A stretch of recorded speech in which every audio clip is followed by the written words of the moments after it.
So the Cooper class is going to go to Andy Langley. Finishes about 3 cars. Hello and welcome back.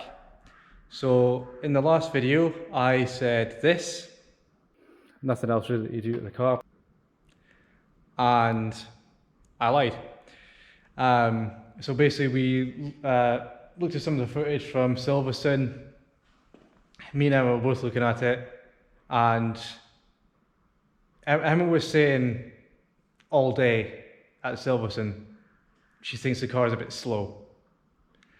So we looked at the footage and we compared it to the likes of Mallory and stuff like that, and going back to back we're like, yeah, the car does seem a bit slow.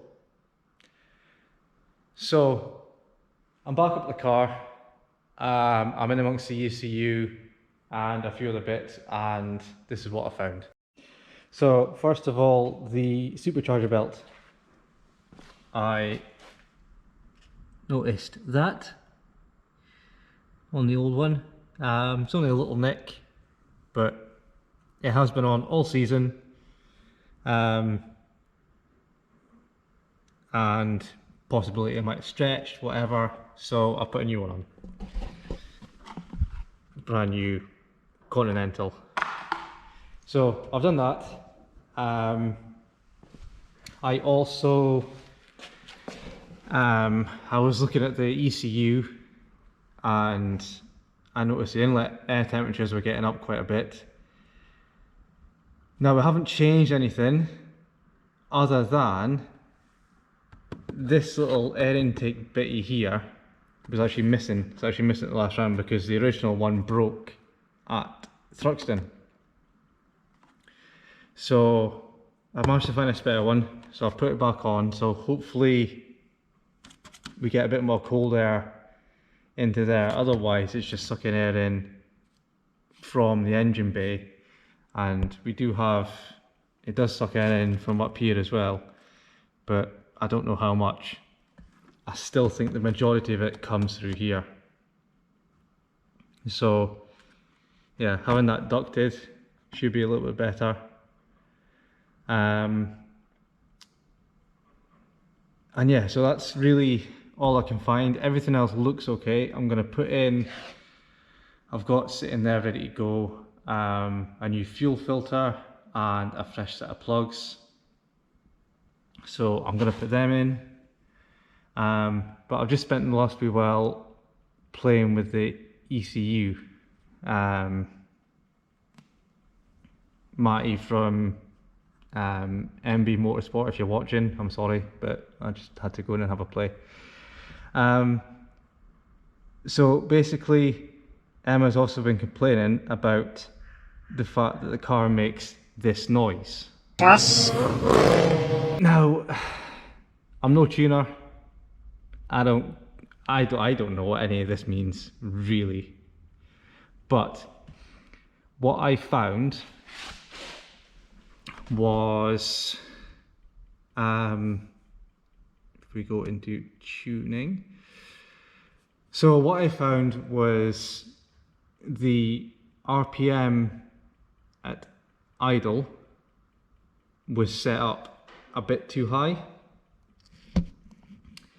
and I think what's been happening is, so the RPM has been set a bit high, and the idle RPM is controlled entirely by the throttle body.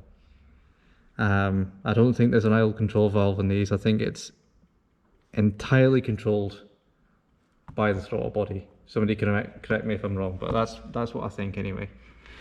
So what I noticed was, so starting off, the car's not running and the throttle body is at 8.4%, I'm guessing just to get some air in. As soon as the engine starts, that drops.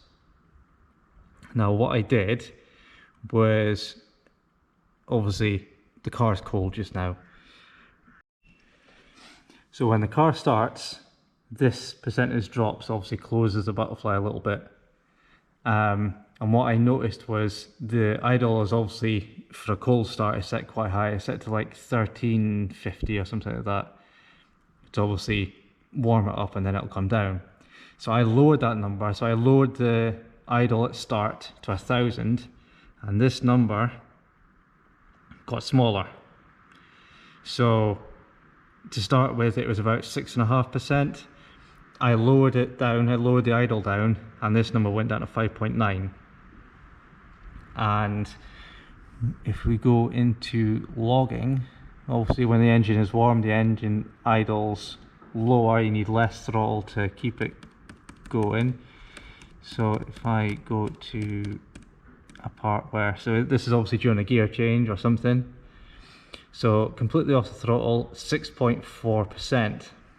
Now, the reason that is so high, I think, is because we had the idle set at 1200 RPM. I don't know why, but that's what it was set at. So what I've done is I've lowered it down to 950 RPM, and I've been playing with this over on fuel cut settings. So what I think it's been doing is, on a gear change, obviously you know yourself, you change gear, you come off the throttle, you change gear, then you come back on the throttle.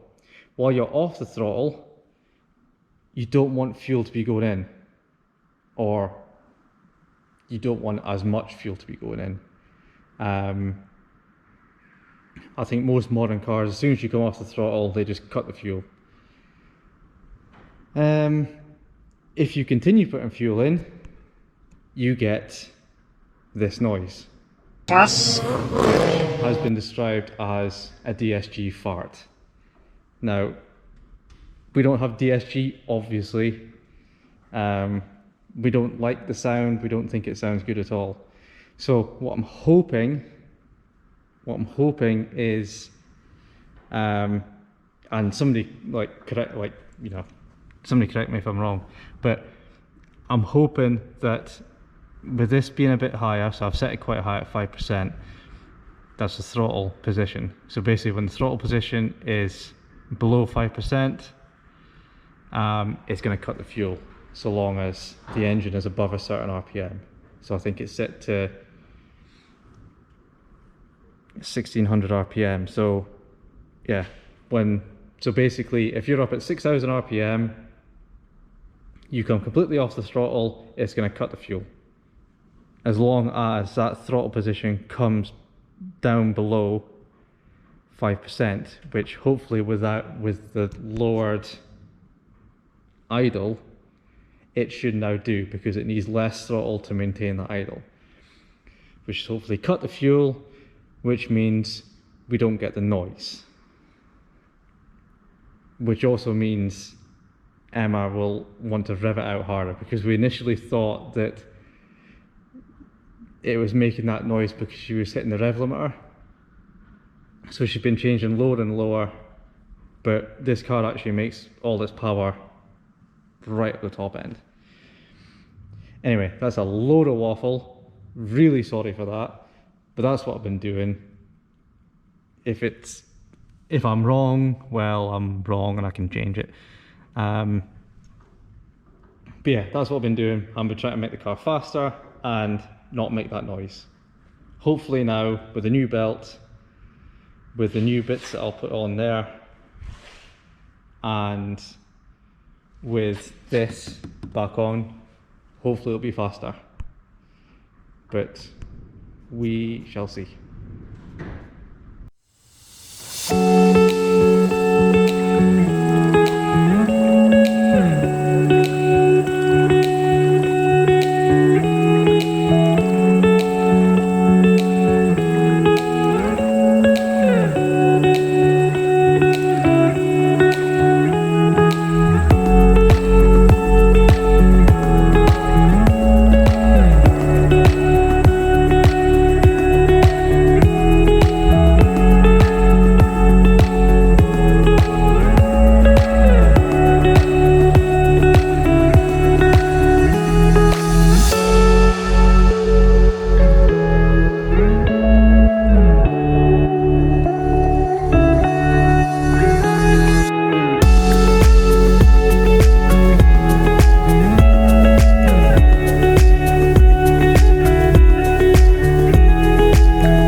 that's not too bad. 15 minutes to replace the spark plugs, considering you've got to take the intercooler off to do it.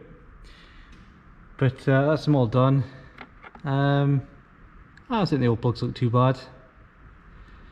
Maybe a bit on the rich side, maybe. But I don't think they're too bad. If they are on the rich side, I'd rather see them on the rich side than the lean side. But I've never been great at reading plugs, so I don't really know what I'm looking for, but I think they look reasonable. They're not white to say they're lean anyway, so I think that's a good sign.